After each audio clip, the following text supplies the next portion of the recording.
Olá, povo de Deus! Estamos iniciando Manhã com Deus, a jornada do Tabernáculo de Moisés.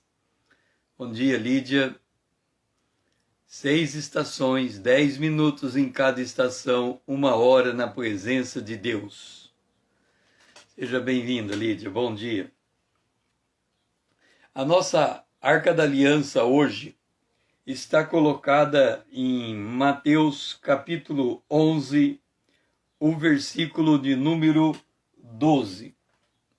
Diz: desde os dias de João Batista até agora, o reino dos céus é tomado por esforço, e os que se esforçam se apoderam dele. Você sabe por quê é tão difícil nós conquistarmos o reino de Deus? Você sabe por que é tão difícil viver uma vida com Deus? Você sabe por que é tão difícil experimentar a palavra de Deus? Seja bem-vinda, Rita. Nós estamos em Mateus capítulo 11, o versículo 12. Note uma coisa. A nossa dificuldade de experimentar Deus em nossa vida é porque nós não sabemos com o que estamos lutando. Nós não sabemos quem é o nosso inimigo. Nós não sabemos, muitos de nós não sabem, como é que funciona o reino de Deus. Se você está cego em relação à realidade espiritual, um cego conduz o outro cego para o mesmo abismo. Então, nós precisamos entender o que a Bíblia fala. Por exemplo, esse texto: desde os dias de João Batista até agora, o reino dos céus é tomado por esforço. Aí a gente vem e pergunta, mas se a salvação é pela graça mediante a fé, qual é o esforço que temos que empreender para apoderar do reino dos céus? Outro, se eu tenho que lutar pelo reino de Deus, eu tenho que batalhar contra ele, por ele, quem é o inimigo que eu estou combatendo? Então, na nossa cabeça, a gente se volta para o rei Davi e vê o rei Davi lutando com espada contra os fariseus, lutando de espada contra os filisteus.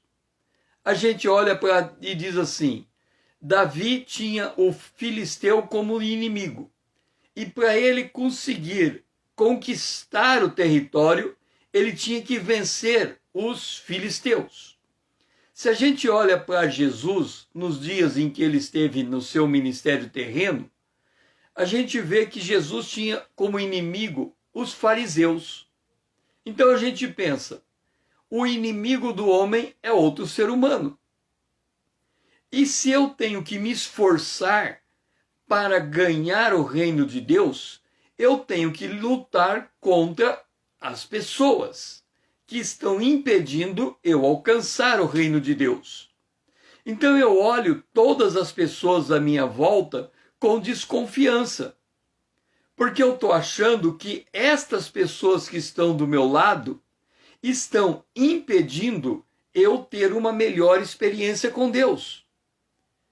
No entanto, o apóstolo Paulo, ele diz: a nossa luta não é contra a carne nem contra o sangue, é contra principado, potestade, dominadores, hostes espirituais malignas que se alojam nos lugares celestiais. Então a gente diz assim, pera lá, se o meu inimigo não é o ser humano, então quem é o meu inimigo? Aí você vai dizer, o meu inimigo são os seres invisíveis, os seres malignos, é fato. Estes são os nossos verdadeiros inimigos. Mas aonde é que esses seres malignos estão atacando nós? O que é que eles estão minando nós? Aonde que eles estão impedindo o nosso crescimento na fé? Aí vem aqui, nós lemos, o reino dos céus é tomado por esforço. Então vamos entender. Primeiro lugar, tá vendo o nosso ícone aqui? Por que que temos esse desenho? Porque nós temos que crescer na mente e no coração. Renovar a mente e crer no coração. Então nós temos que... Por que que nós temos esse desenho aqui? Porque a nossa vida tem que se desenvolver para dentro de nós. Nós temos que desenvolver o nosso interior. Agora, observe uma coisa. Nós somos formados por espírito, alma e corpo. Agora, a nossa alma tem que se voltar para o nosso espírito. A maior parte das pessoas tem a alma voltada e comandada pelo corpo. Por que que nós perdemos o equilíbrio emocional? Porque a nossa alma está ligada ao corpo. Quando o corpo desequilibra, a alma desequilibra. Quem tem a paz que excede todo o entendimento, por que que ele tem paz? Porque a alma está ligada ao espírito. O espírito nunca perde a paz, porque no espírito do homem habita o Espírito de Deus. Então, quando a alma se vincula ao espírito, ela nunca perde a paz. Agora, quem é que faz a alma vir para o lado do espírito ou a alma vir para o lado da carne, do corpo? É a vontade humana. Então, qual é o esforço que eu tenho que fazer? É o esforço da minha vontade. A minha vontade tem que se voltar para Deus. Porque se eu não fortalecer a minha vontade, ela fica andando de um lado para o outro. O apóstolo Paulo, escrevendo em 2 Coríntios, capítulo 8, ele disse assim no verso 12, porque se há boa vontade, será aceita conforme que o homem tem. E no verso 11 diz, completai agora a obra começada, para que, assim como revelaste prontidão no querer, assim levais a termo segundo as vossas posses. Paulo está dizendo, a minha vontade é determinante. Se eu levar a minha vontade para o reino de Deus, eu vou me apoderar do reino de Deus. Mas se eu enfraquecer a minha vontade e deixar ela sujeita à minha carne, eu vou me afastar de Deus. Então, qual é o elemento principal que nós temos que fortalecer dentro de nós? A nossa vontade. Quando a Bíblia diz que Deus está procurando um povo preparado e bem disposto, é um povo que tem boa vontade. É um povo que tem uma vontade fortalecida para querer o que Deus quer. A razão por que nós fracassamos na nossa caminhada cristã é porque nós achamos que o que nos derruba são as pessoas. Mas, na verdade, o que nos derruba é uma vontade enfraquecida, uma vontade mole, uma vontade que não sabe o que quer, uma vontade que diante de qualquer obstáculo, ela cede, ela enfraquece, ela se torna negativa, ela entrega os pontos. É esta vontade.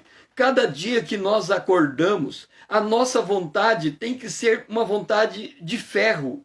E como é que nós adquirimos uma vontade de ferro? É quando nós temos uma visão muito clara aonde está o reino de Deus e o que eu quero alcançar. Então a minha vontade, ela precisa de um alvo, ela precisa de uma direção. Quando eu olho para o reino de Deus e vejo o que tem lá dentro, eu vou pagar todo o preço para buscar o que o reino me dá. Então é a vontade que faz isso, é a vontade que nos move para a presença de Deus. Pai, nos ajuda, Senhor, a fortalecer a nossa vontade, a entender, Senhor, o papel, a importância da vontade, na determinação da nossa disposição em ter experiências contigo. Não nos deixa ser enganados, Senhor, que a nossa vontade possa ser férrea, ela possa estar realmente disposta a pagar o preço que é de conquistar o reino de Deus. Que a nossa vontade não esmoreça diante de qualquer obstáculo. Que a nossa vontade, Senhor, verdadeiramente nos mova para a tua presença. Esta é a nossa oração, em nome de Jesus, o teu Filho amado, a quem nós amamos. Amém. Agora nós vamos para o altar de ouro. Entenda uma coisa. O altar de ouro diz: em verdade vos digo, entre os nascidos de mulher, ninguém apareceu maior do que João Batista, mas o menor no reino dos céus é maior do que ele. Uma das coisas, entenda uma coisa, nós seres humanos somos fracos por natureza. Jesus está dizendo assim, todo o nascido de mulher. Por que ele fala, ele coloca a ênfase que é nascido de mulher e não nascido do homem? Quando a gente lê em João capítulo 1, verso 14, diz assim, verso 13 diz, os quais nasceram não da vontade do homem, nem da vontade da carne, nem da vontade do varão. Por que o homem, quando lemos em João, o homem é excluído da equação? O nascido de Deus não é nascido do homem, nem da carne, nem do varão. Vamos pegar o primeiro homem. O primeiro homem foi criado por Deus. Ele pegou o barro, moldou o homem, assoprou sobre ele e o criou. Ponto. Então, o primeiro homem foi criado por Deus. O segundo homem, ele veio da onde?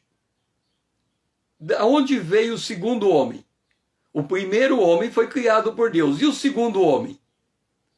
O segundo homem, ele veio da concepção entre o homem e a mulher.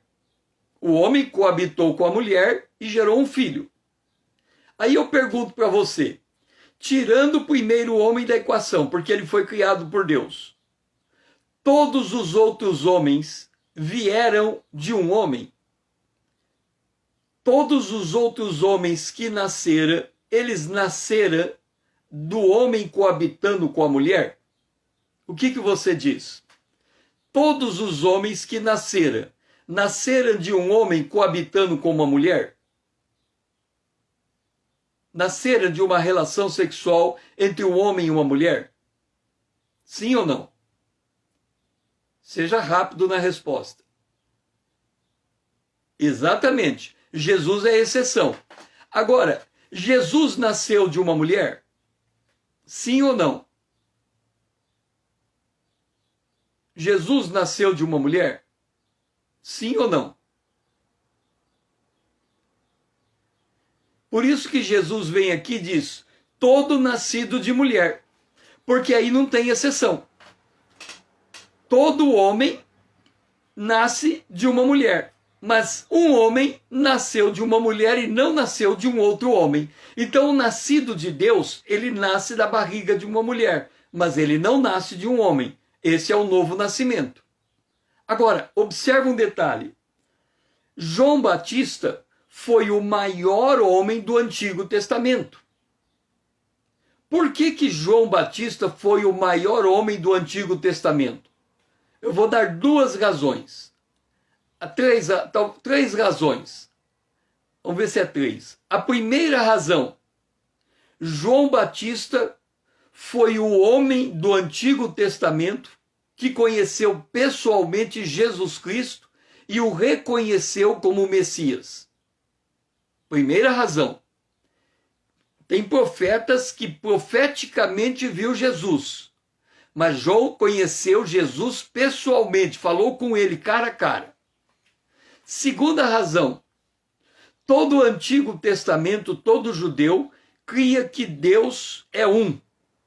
E João foi o único homem do Antigo Testamento que viu a manifestação trina de Deus. Ele sabia que Jesus era Deus, ele viu o Espírito Santo descer sobre Jesus em forma de uma pomba, e ele ouviu uma voz do céu, o Pai de Jesus, dizendo, esse é o meu Filho amado. Então João Batista ele era grande por causa dessas duas coisas. ele viu Jesus pessoalmente e ele discerniu o Deus Trino. Ok, Jesus diz, o menor no reino de Deus é maior do que João Batista. Qual é a única coisa, qual é o elemento comum entre João Batista e nós? João Batista foi justificado pela fé. Quando recebemos Jesus, nós também somos justificados pela fé. Então nós somos iguais a João Batista. Nós cremos como João Batista creu. Mas qual é a diferença entre nós e João Batista? Alguém sabe dizer? Seja rápido. Qual é a diferença entre nós e João Batista que nos torna maior do que João Batista? Qual é a diferença entre nós e João Batista que nos torna maior do que João Batista? Será que você consegue dar essa resposta? Qual é a diferença entre nós e João Batista que nos torna maior do que João Batista? Será que você consegue discernir qual é a diferença entre nós e João Batista? Porque se você discernir qual é a diferença que existe entre nós e João Batista, não é essa a diferença. Não é crer em tudo o que ele viu, sem ver o que ele viu. Porque Pedro viu Jesus e ele era maior do que João Batista. E nós não vimos Jesus e nós somos iguais a Pedro. Então não é ver o que nós não estamos vendo. Tomé viu Jesus e ele é do reino de Deus. O que é que nós temos que João Batista não tem que nos faz maior do que ele? Porque Jesus disse, o menor no reino de Deus é maior do que João Batista. Se nós entendermos a diferença, nós não temos dificuldade de perceber a nossa grandeza diante de Deus. O que é que nós temos que João Batista não teve? Nós somos justificados pela fé, João Batista é justificado pela fé. Nós vimos o cordeiro que morreu, João Batista viu o cordeiro que ia morrer. Então, aonde está a diferença entre nós e João Batista que nos torna maior do que ele? Alguém consegue dizer? É muito simples a resposta. Quando a gente entende, enxerga a resposta, nós nunca mais temos dúvida do tamanho da nossa grandeza diante de Deus. A presença, nós somos o templo do Espírito Santo. Jesus disse, se eu não morrer, a semente não morrer, ela fica só. Mas se ela morrer, ela dá muito fruto. Jesus disse, fique em Jerusalém até que do alto seja revestido de poder. A diferença é, o João Batista não tinha a habitação do Espírito Santo permanente sobre ele. A habitação do Espírito Santo é dado a partir de Atos capítulo 2, quando o Espírito Santo ele é derramado em poder sobre nós e nós nos tornamos o templo do Espírito Santo. É por isso que o menor no reino de Deus é maior. É por isso que João Batista disse que ele era amigo do noivo. Nós somos a noiva do noivo. Nós somos a noiva do cordeiro. Nós vamos ser a esposa do cordeiro. Esta condição jamais será dada aos santos do Antigo Testamento. Os santos do Antigo Testamento eles são a esposa do Criador. Nós seremos a esposa do Redentor. O Espírito Santo habita dentro de nós. A nossa grandeza é a presença do Espírito Santo. Por isso que quando eu olho para o Antigo Testamento, eu sei que eu sou maior do que João Batista e qualquer santo do Antigo Testamento, porque eu tenho algo que eles jamais tiveram, a presença do Espírito Santo, a habitação do Espírito Santo. Jesus disse que ele angustiava por morrer, porque se ele não morresse, ele não podia compartilhar o Espírito Santo. Mas quando ele morreu, ele pôde derramar o Espírito Santo sobre nós. A presença do Espírito Santo em nós, no nosso espírito, quem se une ao Espírito de Deus, se torna um espírito com ele. E é aqui que está a grandeza da nossa pessoa diante de Deus. Pai, nos ajuda a discernir a entender a dimensão da nossa grandeza, que nos faz ser maior do que João Batista. O que nos faz ser maior do que João Batista, Senhor? O que nos difere de João Batista é que nós somos, Senhor, a habitação do Espírito Santo. Nós somos o templo do Espírito Santo. Nós somos, Senhor, a presença do Espírito Santo está em nós. Nós somos revestidos de poder com o Espírito Santo. Nós somos batizados no Espírito Santo. João Batista não pôde experimentar o que nós experimentamos, Senhor, porque o Antigo Testamento, ó Pai, não lhe era dado esta graça do derramamento do Espírito Santo que veio sobre a tua igreja. Por isso, Senhor, nós temos a convicção que o Senhor nos fez maior do que João Batista, porque o Senhor nos colocou no reino de Deus. Arrependei-vos e crede no reino de Deus. E nós entramos no reino de Deus. Jesus diz que quem não nascer da água e do Espírito não pode entrar e nem não pode ver e nem entrar no reino de Deus. Nós nascemos de novo. Esta é a nossa oração. Em nome de Jesus, o teu Filho amado, quem nós amamos. Amém. Agora nós vamos para Mateus capítulo 11, verso 7 e o verso 10. Então, em partindo eles, passou Jesus a dizer ao povo a respeito de João: que saíste a ver no deserto? Um caniço agitado pelo vento? Verso 10. Este é de quem está escrito: eis aí envio diante da tua face o meu mensageiro, o qual preparará o teu caminho diante dele, o teu caminho diante de ti. Veja bem, nós temos que entender, quando João Batista veio, a Bíblia diz assim, ele veio preparar o caminho do Senhor. A fé é a palavra de Deus percorrendo o caminho da mente ao coração.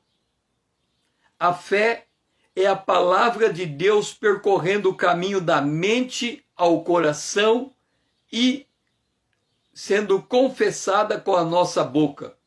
Então a fé percorre o caminho. O caminho de Deus é o caminho que começa na mente, chega no coração e sai pela boca. A Bíblia diz que a boca fala do que o coração está cheio. A mente precisa ouvir a palavra de Deus para encher o coração com a palavra de Deus. Guardei a tua palavra no meu coração para não pecar contra ti. Então nós temos que ouvir a palavra. A mente nossa precisa ser modificada na sua maneira de enxergar as coisas por meio da palavra. A palavra de Deus tem que entrar no nosso coração e tem que se transformar em fé por meio da nossa confissão. Ok. João Batista, ele veio preparar esse caminho. Ele veio dizer, olha, existe algo que pode iluminar o teu coração. Jesus é a luz do mundo. Então, se você crer em Jesus, você crê no Cordeiro de Deus que tira o pecado. A obra de Jesus, a função de Jesus, o papel de Jesus é tirar o pecado. Muita pessoa diz, eu não consigo vencer o pecado, ou eu não consigo vencer a carne. Eu sempre cometo o mesmo erro. Eu sempre incorro na mesma atitude. Eu sempre me deixo levar pela ira. Por quê?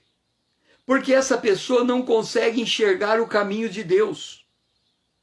João Batista, ele veio para ensinar o caminho de Deus. Aonde é que está João Batista? João Batista está no deserto. Fazendo o quê? Ele está no deserto anunciando que o reino de Deus é chegado.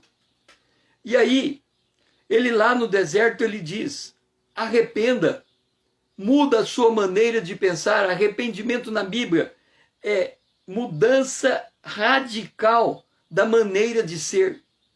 Ele diz, mude a tua maneira de pensar. Mude completamente a tua maneira de pensar. E quando você muda a tua maneira de pensar, você muda a tua perspectiva. Por que que nós temos que estudar a palavra de Deus para resolver os nossos problemas?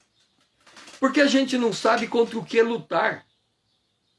A Bíblia está dizendo, o reino de Deus está dentro de você. E a gente está procurando paz fora de nós. A gente quer que a nossa casa tenha paz para a gente ter paz. Não, nós somos a fonte da paz para a nossa casa.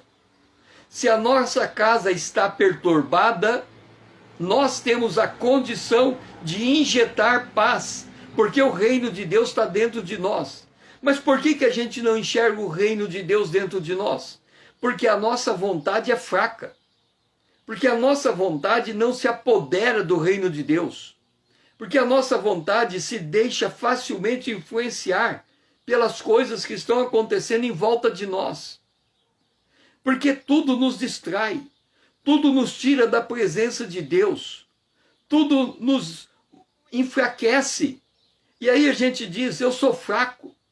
O ser humano é fraco por natureza, mas eu tenho que levar a minha fraqueza para a presença de Deus. O que é que faz eu levar a minha fraqueza para a presença de Deus? Pega Ana. Ana era azucrinada por Penina. Ela era amargurada por Penina. Mas qual foi a atitude de Ana? Ela correu para a presença de Deus, ela se ajoelhou diante de Deus e ela derramou a sua amargura ali, naquele lugar. Porque ela sabia que aquele era o lugar que ela poderia ter um encontro com Deus. E por que João Batista estava no deserto? Porque é no deserto que Deus fala conosco. É quando a gente se sente só. É quando a gente se sente imobilizado. É quando a gente se sente encurralado. É que a gente procura dentro de nós a presença de Deus. Então nós precisamos da tribulação para nós entendermos que nem só de pão vive o homem, mas da palavra que procede de Deus. Nós passamos por uma situação que ela é maior do que as nossas forças, para nós buscarmos a força na fonte correta. A força está dentro de nós. João Batista veio para nos dizer, olha para o Cordeiro. A salvação está no Cordeiro. A vitória está no Cordeiro.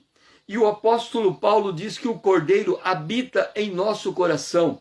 Ele ora, aos Efésios, no capítulo de número 3, ele diz assim, para que segundo a riqueza da sua glória, vos conceda que sejais fortalecido com poder, mediante o seu Espírito no homem interior, e assim habite Cristo no vosso coração pela fé. Nós precisamos entender que o que nós precisamos fortalecer é o nosso homem interior. E o nosso homem interior é a nossa vontade que nos leva a Ele. A nossa vontade nos faz voltar para dentro de nós. Para entender que dentro de nós existe algo que não pode se mover.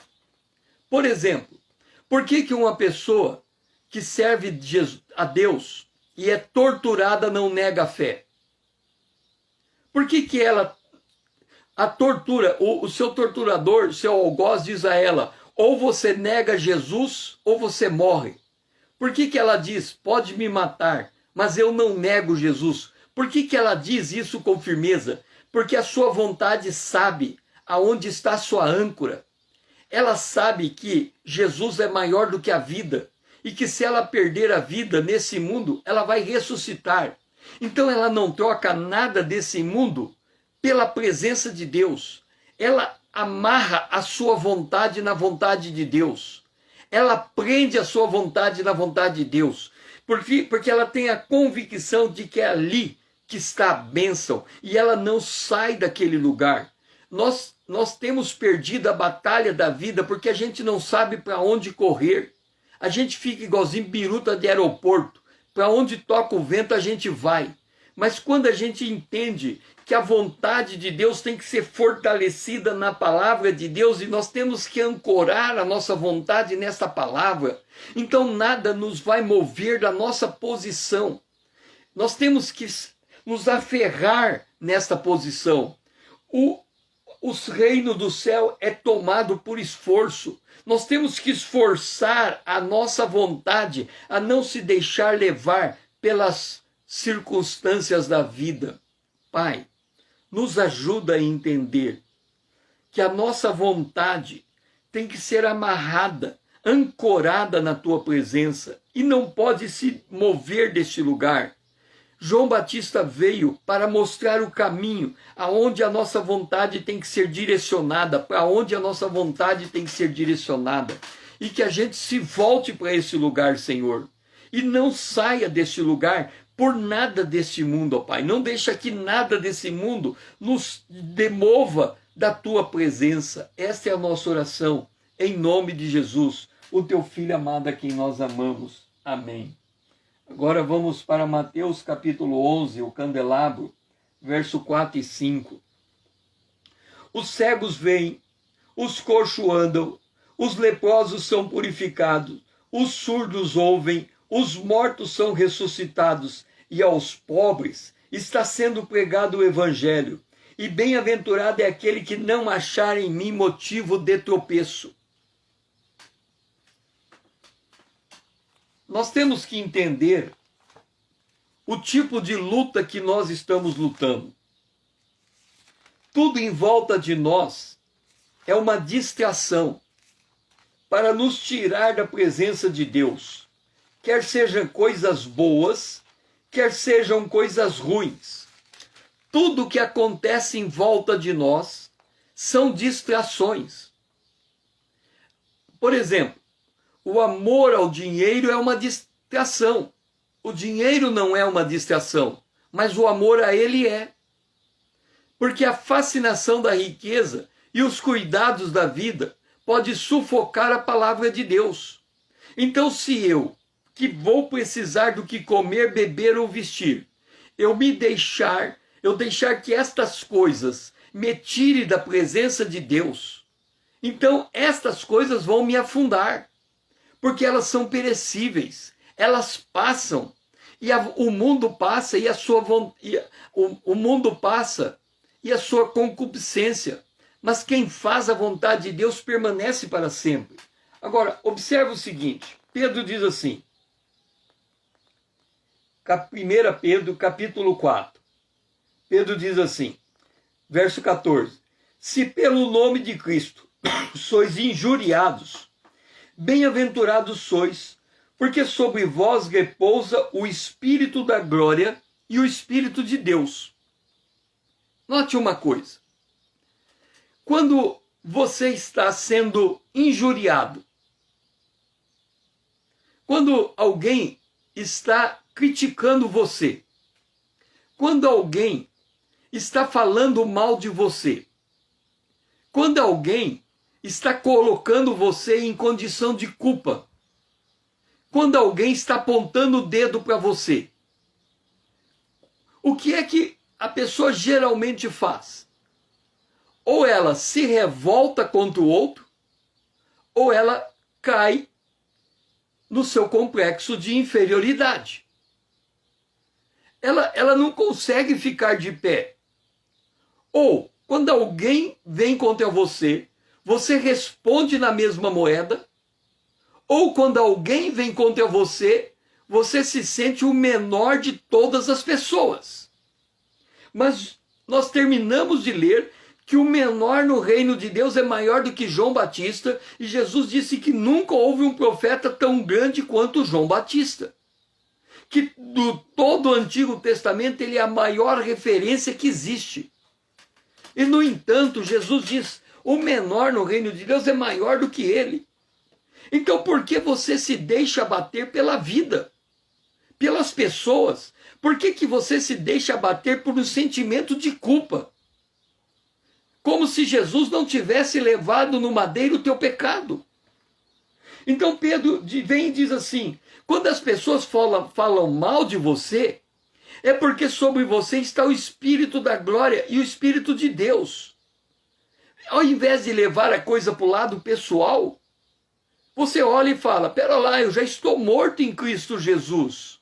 Eu posso ser humilhado. Qual é o problema de ser humilhado? Não, mas onde já se viu eu ser humilhado? Todo mundo vai pensar que eu sou fracassado? Todo mundo vai pensar mal de mim? Qual é o problema? Qual é a dificuldade? Quem tem que pensar bem de você é Deus. Se as pessoas querem pensar mal de você, é o problema delas. É o direito delas. Se elas querem te criticar, está no direito dela. A crítica me ajuda a melhorar a minha pessoa. Mas a crítica não pode me derrubar num complexo de inferioridade e me deixar em parafuso. Mas as pessoas que não têm a vontade fortalecida em Deus, é biruta de aeroporto. Ela se movimenta para onde sopra o vento. Elas não têm constância, não têm firmeza, não têm propósito de vida. Elas não sabem o que vem primeiro, o que está em primeiro lugar. Qualquer coisa desespera ela. Os seus valores são valores trocados. A pessoa diz assim, não, o maior valor meu é a família. Pela minha família eu faço isso e faço aquilo. Então por que você não diz, o meu maior valor é a presença de Deus. Pela presença de Deus eu me sujeito a isso, me sujeito àquilo. Porque eu confio no meu Deus, eu sei que o meu Deus é por mim, eu sei que meu Deus me defende, eu sei que meu Deus intercede por mim, eu sei que o meu Deus me ama, eu sei que meu Deus está comigo, eu sei que a presença do Espírito Santo me selou. Por que nós não olhamos para dentro de nós, para o reino de Deus que está dentro de nós? Quando Pedro diz no verso 13, pelo contrário, alegrai-vos na medida que sois coparticipantes do sofrimento de Cristo, para que também na revelação da sua glória vos alegreis exultando. Por que nós não nos alegramos com o sofrimento? Ah, mas é sofrimento. Ora, mas e daí? Quem disse que nesta vida é um mar de rosa e que nós vamos deitar numa rede e vamos ficar descansando? Nós temos que entender que esta vida que nós estamos vivendo, esta vida caminha para a morte. E que o nosso alvo é a ressurreição. A nossa luta é muito pequena comparada com a glória que está vindo. Mas como a gente não tem a visão da glória, a gente se enfraquece diante de qualquer luta. Porque nós estamos com medo de morrer, com medo de perder, com medo de fracassar. Mas se a gente fracassar, qual é o problema? Bom dia, irmão Paulo. Se a gente fracassar, qual é o problema? Qual é a dificuldade? Se a gente é humilhado, qual é o problema? Qual é a dificuldade? Se a gente sabe qual é o tesouro que a gente tem dentro de nós, nós estamos preocupados com os tesouros que estão fora de nós. Entenda uma coisa, nós vamos vencer as circunstâncias desde que Jesus vença através de nós.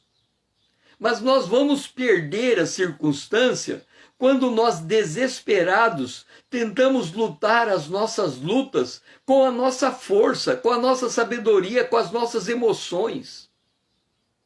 Então nós temos que entender para onde vamos dirigir a nossa vontade, para onde vamos mover o nosso espírito. Se nós vamos nos colocar na presença de Deus e dizer, Deus, eu estou passando por luta, mas eu quero sair dessa luta por tua mão e poder. Eu não quero sair por minha vontade. Por minha vontade, se for o caso, eu fico dentro dela. Quando a pessoa está presa por amor a Cristo e vai ser torturada, ela não tem a liberdade de sair da cadeia, não. Ela vai morrer na cadeia. Mas a vontade dela não sai da presença de Deus. Ela diz, Senhor, Paulo diz, olha, seja igual a eu, menos essas algemas. Ele dizia, ele via as algemas nele, ele dizia, eu estou preso, mas você seja livre. Agora eu suporto o sofrimento, Paulo diz. Agora se você não suporta, mas eu suporto, por amor a Cristo. Então nós temos que, a nossa vontade tem que se apoderar do reino de Deus. A nossa vontade tem que ser fortalecida. O que é fortalecer a vontade? Ora, é saber para onde você tem que correr. Ou você corre para a presença de Deus, ou você corre para o desespero.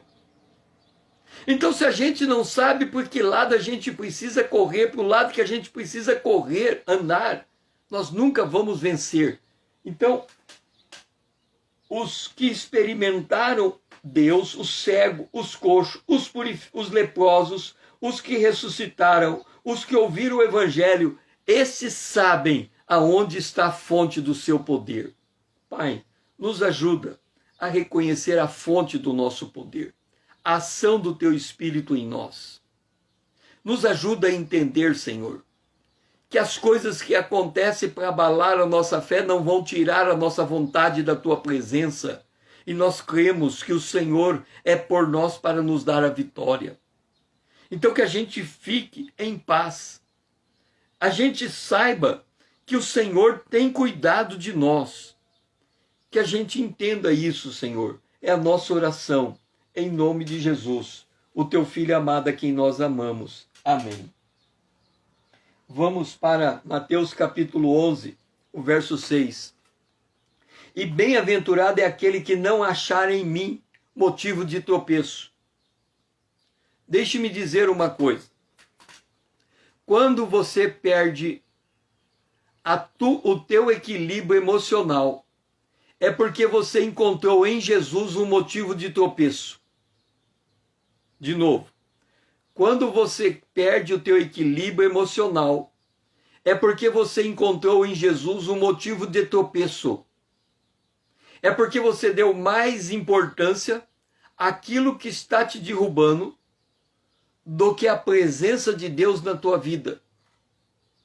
De novo, quando você perde o equilíbrio emocional, é porque você deu mais importância ao mundo exterior do que a presença de Deus em tua vida. Quando você perde o equilíbrio emocional, é porque você correu para o lado errado. É porque você correu atrás das pessoas para tentar voltar a trazer, para que elas tragam de volta a paz que você acha que perdeu. É porque você acha que a tua paz, que o teu equilíbrio depende das coisas que estão em volta de você. Então, quando estas coisas estão movendo, você perde o equilíbrio também. Jesus disse: feliz é quem não acha em mim um motivo de tropeço. Significa o seguinte: Jesus é o Criador dos céus e da terra. Tudo foi feito por Ele. E sem Ele, nada do que foi feito se fez. Esse dia foi feito por Ele. E sem Ele, esse dia não teria sido feito. As circunstâncias que eu vou viver nesse dia foram feitas por Ele. E sem Ele, nada do que foi feito se fez. Nós não estamos na mão do governo. Nós não estamos na mão da pandemia. Nós não estamos na mão das coisas. Ainda que essas coisas possam nos afetar. Ainda que essas coisas possam nos atingir. Ainda que essas coisas possam nos colocar preso, torturado por amor a Cristo. Nós temos que entender que ainda que estas coisas nos assustem, elas não têm o poder de tirar o Espírito Santo de dentro de nós. É por isso que o apóstolo Paulo, aos Romanos, ele diz assim: quem intentará acusação contra os eleitos de Deus? É que Deus que justifica. Então, quando alguém faz uma acusação contra você, e você perde o equilíbrio emocional por causa desta acusação, é porque você não tem convicção que Deus te aceitou do jeito que você é, e você não precisa de alguém pensar bem de você para Deus pensar bem de você. Então a pessoa pode falar mal a teu respeito. Qual é o problema? As pessoas falam mal contra nós e a gente quer tomar satisfação. Por quê? Você depende dela pensar bem de você? Se ela muda de opinião a teu respeito, você perde o equilíbrio. A tua vida está ancorada nessa pessoa. Ora, a nossa vida está ancorada em Cristo. Então a pessoa tem o direito de falar de nós o que ela quer. É o direito dela, lhe assiste isso. Eu não sou Deus sobre a vida, eu não governo a vida dessa pessoa. Então ela pode puxar o meu tapete, ela pode me derrubar, é um problema dela, é um direito dela. mas ela não pode tirar a minha fé, ela não pode tirar o meu equilíbrio, ela não pode me tirar da presença de Deus. Então quem condenará? É Cristo que morreu, ou antes quem ressuscitou, o qual está à direita de Deus e também intercede por nós. Então quem é que vai me condenar? Eu cometo erro? Cometo. Eu vou buscar em Deus a solução do erro que eu cometi. Mas o fato de eu cometer um erro não me torna menor. Não me tira o Espírito de Deus. Não me faz menos filho de Deus. Deixe-me dizer uma coisa. O apóstolo João diz assim: todos quanto receberam, Deus deu-lhes o poder de ser feito filho de Deus. Então, se eu recebi Jesus, eu sou filho de Deus. Mas Paulo diz assim: o Espírito de Deus testifica com o meu espírito, Abba, Pai. E aí eu disse assim: Deus, eu quero a testificação que sou teu filho. Um dia eu abri a porta de casa e na hora que eu virei a maçaneta da porta, eu ouvi dentro de mim, Abba, Pai. A partir daquele dia, eu nunca mais tive dúvida de que eu era filho de Deus. O que é ser filho de Deus e não ter dúvida? Não importa o que eu viva na vida, eu continuo filho de Deus. Eu não sou mais filho de Deus porque sou rico e nem sou menos filho de Deus porque sou pobre. Eu não sou mais filho de Deus porque estou vivendo em paz. Eu não sou menos filho de Deus porque estou passando tribulação. O que eu sei é que tem um Deus que guia a minha vida. Ele pode guiar a minha vida para a paz, ele pode me guiar a vida para a luta. Eu não preciso escolher o tipo de vida que eu vou viver, porque eu sei em quem eu confio. Então, quem me separará do amor de Cristo? A tribulação? Ou a angústia, ou a perseguição, ou a fome, ou a nudez, ou o perigo, ou a espada. Entenda, o que acontece se você ficar sem comer durante um dia? Você vai falar, que absurdo, aonde já se viu ficar sem comer? Não, porque a gente precisa comer, a vida vem da comida. É óbvio que se uma pessoa ficar 40 dias sem comer, ela morre de fome. Mas ficar um dia sem comer vai morrer de fome. Ficar 2 dias sem comer vai morrer de fome. Ficar 3 dias sem comer vai morrer de fome. A nossa vida depende da comida. Por um prato de comida, Esaú vendeu o seu direito de progenitura. Ele estava cansado, ele queria comer. Aí Jacó disse, então vende o teu direito vende o teu direito de progenitura. Ele vendeu. Então por uma tribulação você perde a paz? Por uma angústia você perde a paz? Por uma perseguição você perde a paz? Por causa da fome você perde a paz? Por causa da nudez você perde a paz? Por causa do perigo você perde a paz? Isso te separa do amor de Deus? Pensa. Nós temos um tesouro dentro de nós que ninguém tira. E a tribulação quer tirar, a angústia quer tirar, a perseguição quer tirar o quê? O nosso equilíbrio emocional, quer nos tirar da presença de Deus, quer nos afastar de Deus e a gente se afasta com muita facilidade. Basta chegar a tribulação que a gente não sabe mais para onde correr. Isso é não ter vontade fortalecida, por isso que a Bíblia diz, é pela força que se apodera do reino de Deus, quer dizer, pela força da vontade. A gente tem que saber para onde nós vamos mover a nossa vontade.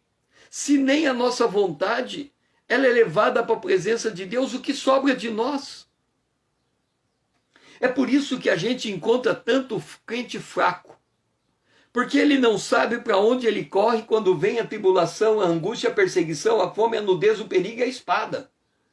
Ele fica correndo atrás disso, atrás do outro, ao invés dele saber que o Espírito de Deus não saiu de dentro dele, que ele continua filho de Deus, e que Deus está cuidando da vida dele, e que Deus sabe o que está fazendo.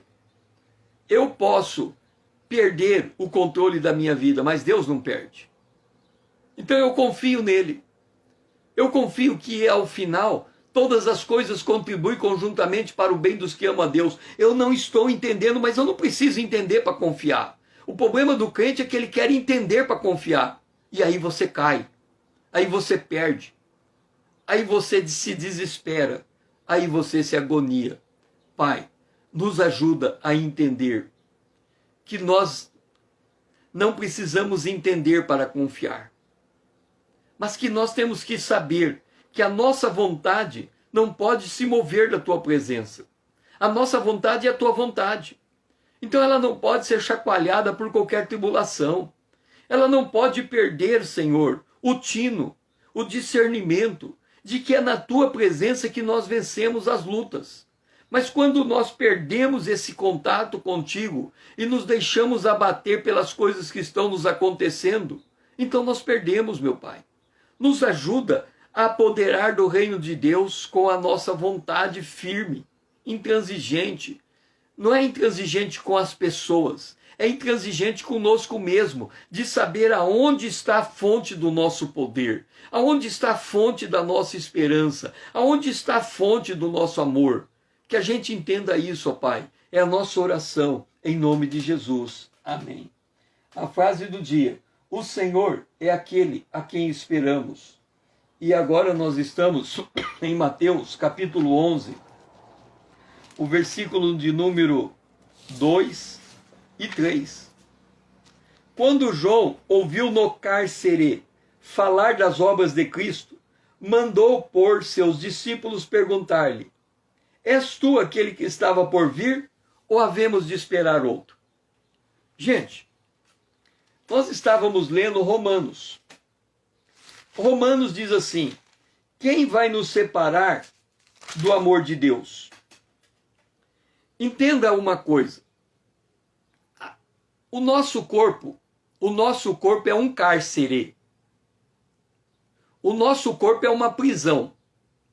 Você vai dizer: César, você está dizendo que o nosso corpo é uma prisão? É uma prisão. O nosso corpo nos tortura. Por exemplo, quando você está com fome, o que você faz? Ah, porque eu não posso ficar sem comer? Cadê a comida? A comida tinha que estar em cima da mesa, onde já se viu? Você vai no restaurante, você pede um prato de comida. A comida demora para chegar. Não, porque onde já se viu, garçom, faz 2 horas que eu estou aqui pedindo a comida, por que a comida não veio? Aí a comida vem. Quando você leva o garfo na boca, a comida está fria. Garçom, a comida está fria, garçom, porque onde já se viu, eu estou pagando, eu tenho direito de comer comida quente, a comida...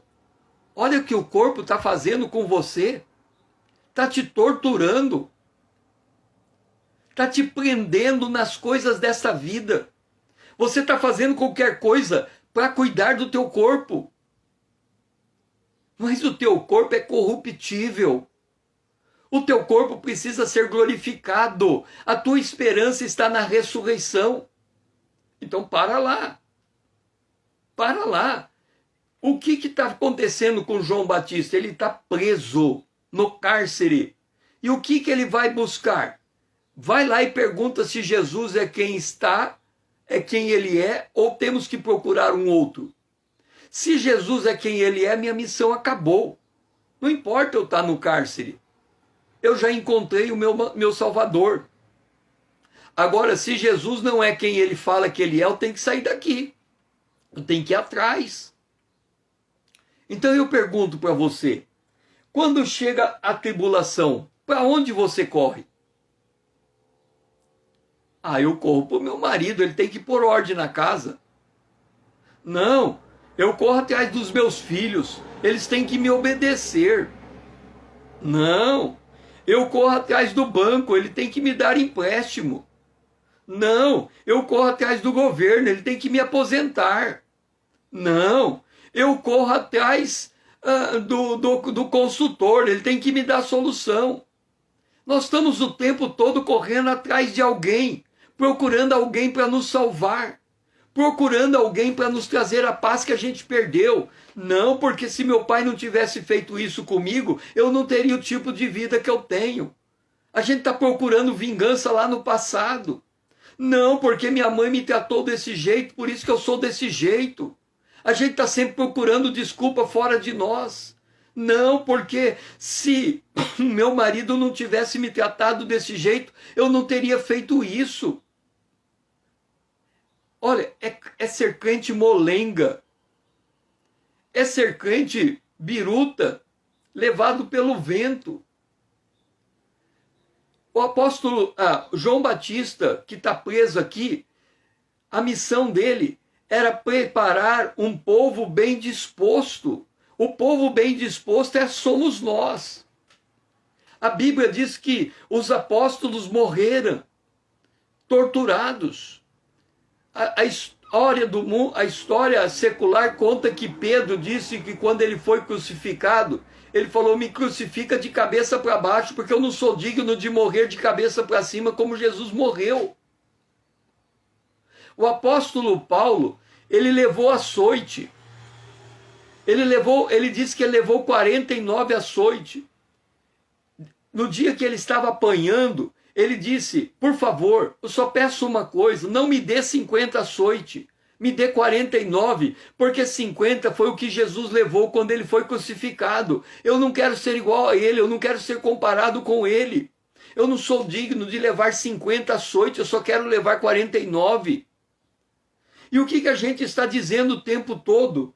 Que a tribulação tem o poder de nos separar da paz, que a angústia tem o poder de separar da presença, que a perseguição nos tem poder de afastar da presença. Ah, não, porque a luta está grande, eu não vou mais na igreja.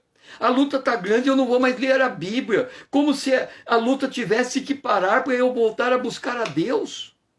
Que tipo de crente é esse que não suporta as afrontas, que não suporta a adversidade, que não suporta a angústia, que não suporta a tristeza, que não suporta o deserto? É por isso que a gente tem uma geração de crente fraco na fé, levado por toda sorte de vento e doutrina, porque está buscando Salvador aonde não tem Salvador. A gente não está sabendo nem a quem buscar. Buscar-me-eis e me achareis quando me buscardes de todo o vosso coração. Mas quando a luta chega, a gente não sabe nem para onde vai correr. Quando João ouviu no cárcere, que Cristo estava fazendo alguma coisa, ele falou: vai lá e conheça melhor esse homem. Então, quando nós estamos na tribulação, ao invés de tentar encontrar solução para sair da tribulação, a gente tem que, dentro da tribulação, conhecer melhor quem é Jesus. Eu quero conhecer melhor quem é, mas eu estou no deserto, e daí? Eu estou passando luta, e daí? Será que no tempo da luta não sobra um minuto para lembrar de Deus e pedir a graça de Deus, a bênção de Deus, o socorro de Deus? Será que a gente está vendendo prato de lentilha, a primogenitura por prato de comida? Não, eu tenho que comer todo dia. E daí? Se um dia fica sem comer, você perde a confiança em Deus? Gente, povo de Deus, nós precisamos definir melhor a quem estamos buscando. Nós estamos vivendo num cárcere. O mundo jaz no maligno. Mas nós pelo menos temos que saber, dentro desse cárcere, quem é que aonde devemos ancorar a nossa fé. Em Jesus ou no homem?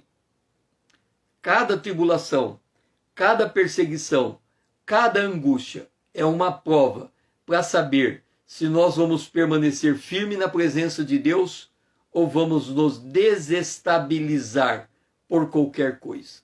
A gente lê esse texto com gosto. Quem nos separará do amor de Cristo? E todo dia nós estamos nos deixando separar do amor de Cristo por um prato de lentilha. Vamos reconsiderar melhor que tipo de crente nós queremos ser. Que sabe se apoderar do reino de Deus ou que por qualquer coisinha enfraquece. e não fica mais na presença de Deus. Pai, nos ajuda, Senhor, a saber a quem esperamos, aonde está a nossa fé. Nos ajuda a entender, ó Pai, que a tribulação, a angústia, a perseguição, a fome é matéria-prima para fortalecer a nossa fé. Não nos deixa mais, Senhor, ficar como biruta de aeroporto, deixar-se levar de um lado para o outro procurando solução, quando a gente sabe que a solução está na tua presença. O menor no reino de Deus é maior do que João Batista, Senhor. E nós somos parte, estamos no reino de Deus, porque nascemos de novo. Então nós somos este menor a quem Jesus disse. No reino de Deus há muitos homens de grande estatura na fé. Paulo é um deles. Mas entre Paulo, não existe diferença entre nós e Paulo no que diz respeito à presença de Deus. Todos temos o mesmo Espírito Santo. A todos foi dado do mesmo Espírito Santo. A maturidade de um pode ser maior do que a do outro. Mas o menor, Senhor, o menorzinho, o mais desamparado, é mais poderoso do que João Batista.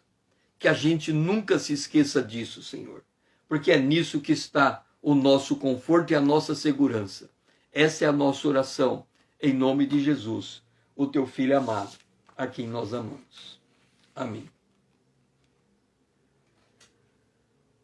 Terminamos a live de hoje. Essa live é uma live desafiante. Eu espero que você tenha entendido esse desafio. A tua vontade pode ser uma biruta de aeroporto ou pode ancorar em Jesus. Cabe a você decidir aonde você vai pôr a tua vontade. No balançar do vento ou em Jesus. Se você ancorar a tua vontade em Jesus, não importa o que aconteça em volta, elas serão meios de trazer a tua vitória, não serão meios de derrubar a tua fé. É você que decide aonde você vai estacionar a tua vontade. Na rocha ou na areia?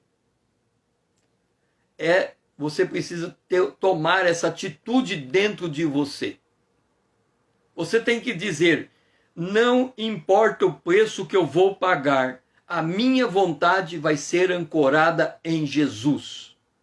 Essa é uma decisão. Assim como você tomou a decisão de receber Jesus como Salvador, você tem que tomar a decisão de ancorar a tua vontade em Jesus. E deixar de ser crente inconstante. Se essa mensagem te edificou, pega esse aviãozinho e mande para quem precisa ser fortalecido. Porque nós temos uma geração inteira de crentes enfraquecidos por qualquer coisa que está acontecendo em volta dele. Tem muita gente aqui no Brasil desesperado com o que está acontecendo lá nos Estados Unidos. Tem muita gente aqui desesperado com o que está acontecendo na China. Tem muita gente aqui com medo de uma vacina. Ancore a tua fé em Jesus e confia nele. A Bíblia diz, se eu beber coisa mortífera não vai me fazer dano algum. Mas isso é para quem tem fé ancorada em Jesus. Ele não está preocupado se vai beber ou deixar de beber. Ele tem fé ancorada em Jesus, ele não é guiado pelo medo. Então, ancore a tua vontade em Jesus. Ancorar a vontade em Jesus significa não deixa o mundo abalar você por qualquer coisa. Você é maior do que João Batista, mesmo que você seja o menor crente do mundo. Não tem crente menor do que João Batista. O crente desviado é maior do que João Batista, porque se ele é nascido de novo, ele tem o Espírito de Deus dentro dele. Entenda o reino de Deus. Entenda o reino de Deus. Entenda para onde você precisa correr. Entenda isso. E eu convido você a me seguir nessa conta do Instagram, enquanto a gente pode ficar com essa conta no Instagram. Porque um dia essa conta pode ser fechar a conta do presidente dos Estados Unidos. Um dia a nossa conta será fechada. E aí você não tem mais aonde, senão se socorrer de si mesma para crescer na fé. Hoje eu estou aqui ajudando você a entender a palavra de Deus. Aproveita esse tempo, porque vai chegar o tempo que não vai ter mais gente ensinando nada na internet. E aí você vai depender somente de você. Então hoje, busque a vontade de Deus, busque conhecer Deus. Busque aprender a andar com Deus. Se coloque ancorado em Jesus. Que o Senhor seja louvado. Amém.